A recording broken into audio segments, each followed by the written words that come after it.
ഇപ്പോൾ ഇതിൻ്റെ സീറ്റും കാര്യങ്ങളൊക്കെ ഈ ഒരു മോഡലിലേക്കാക്കി മാറിയിട്ടുണ്ട് കേട്ടോ.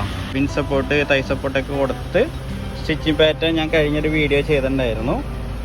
ഈ സെൻറ്ററിൽ സ്റ്റിച്ചിങ്, ഔട്ടറിൽ റെഡ് കളർ നൈലോൺ സ്റ്റിച്ചിങ് ഒക്കെ കൊടുത്ത് സെൻറ്ററിൽ ഒരു ലൈനും കൊടുത്തിട്ടുണ്ട്. പിന്നെ ഇതിൻ്റെ സ്റ്റിച്ചിങ് പാറ്റേൺ നോക്കണമെങ്കിൽ ഈ ഒരു ടൈപ്പിലാണ് ചെയ്തിരിക്കുന്നത്. ഒരു ഇവിടെ വെൻ്റടിച്ച്, ഇവിടെ നേരെ വന്ന് ഇവിടെ ഒരു വെൻ്റടിച്ച് ഈ ഒരു മോഡലിലേക്കൊക്കെ ചെയ്ത് വണ്ടി ഈ ഒരു മോഡലാക്കി മാറിയിട്ടുണ്ട്. 2009 മോഡൽ ഒരു ഇന്നോവയുടെ സീറ്റ് വർക്കാണ് കേട്ടോ. അത് ഇൻറ്റീരിയർ ഫുള്ളായിട്ട് തന്നെ ബ്ലാക്ക് അടിച്ചിട്ടുണ്ട്, മാറ്റ് ബ്ലാക്കാണ് അടിച്ചത്. റൂഫും കാര്യങ്ങളും ബ്ലാക്കും ചെയ്തിട്ടുണ്ട്. സെൻറ്ററിലേക്ക് പോകണമെങ്കിൽ ഈ ഒരു മോഡലിലേക്ക് ആക്കി മാറിയിട്ടുണ്ട്. സെയിം ഫ്രണ്ടിൽ കണ്ട ആ ഒരു മോഡൽ തന്നെ സെൻറ്ററിൽ റെഡ് കൊടുത്തിട്ടുണ്ട്. സ്റ്റിച്ചിങ് പാറ്റേൺ കാര്യങ്ങളൊക്കെ ആ ഒരു മോഡലിൽ തന്നെ കൊണ്ടുവന്നിട്ടുള്ള രീതിയിലാണ് സെൻറ്ററിൽ കൊടുത്തിരിക്കുന്നത് കേട്ടോ. ഈ ഒരു മോഡലിൽ ചെയ്തിട്ടുണ്ട്. ബാക്കിലും സ്റ്റിച്ചിങ് പാറ്റേൺ സെയിം കൊണ്ടുവന്നിട്ടുണ്ട്. പക്ഷേ നോർമലായിട്ട്